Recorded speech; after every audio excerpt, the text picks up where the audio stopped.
Kevin leaned out the door as the snowcat rumbled to a halt. The dazzling brightness reflecting off the snow hurt his eyes. Every time he closed them, he saw spots. Still, he didn't need perfect vision to see that there was big trouble up ahead.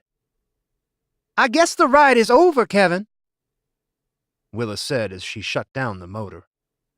"Grab your bags. Looks like we're hoofing it from here." Kevin didn't say a word. There wasn't really anything to say. He looked at the herd that packed the breadth of the highway up ahead. Even from as far away as they were, he could hear them moaning and crying. There was one other noise under it all. It took him a moment to realize what he was hearing. "The snow," Kevin whispered. "What?" Willa asked as she shouldered her pack and buckled the weapon-laden webbed belt around her slender waist.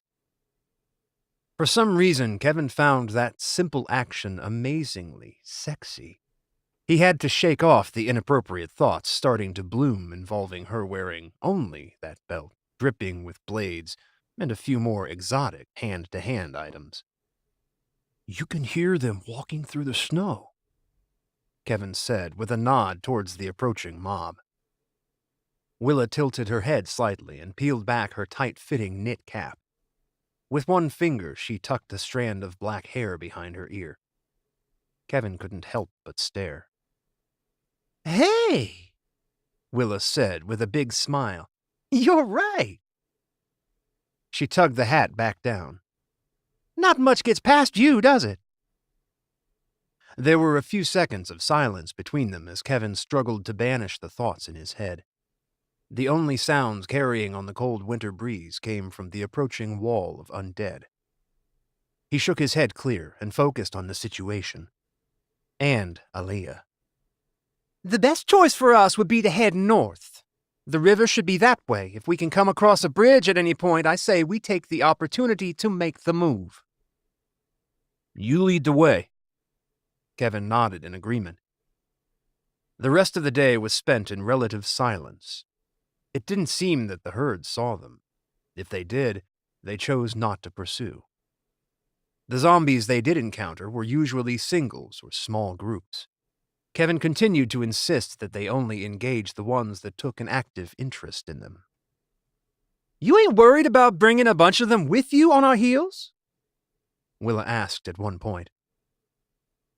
"We have so many places we'll be ducking in and out of that I just don't see the need for the waste of energy." At one point, just after they had crossed an open field and began winding through a scattering of trees, Willa grabbed Kevin's shoulder and motioned for him to keep quiet. She swung a crossbow off her shoulder and loaded a bolt, bringing the weapon up and tracking something in the distance.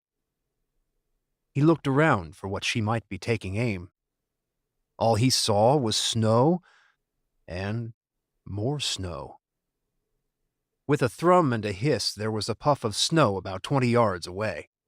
Willa clapped her hands and bounded off to retrieve her prize. Reaching down, she stood and waved a plump rabbit in the air.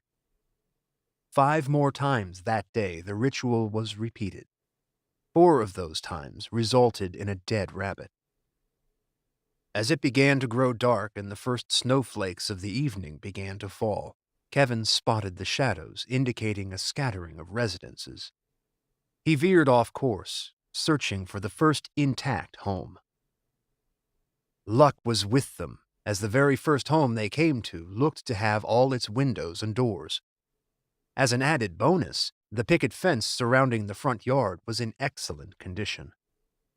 At first, Kevin thought the residents might still remain. He discovered that he was only partially correct as he drew close enough to see the large front window. It was smeared with filth, a clear indication that a zombie or two was inside.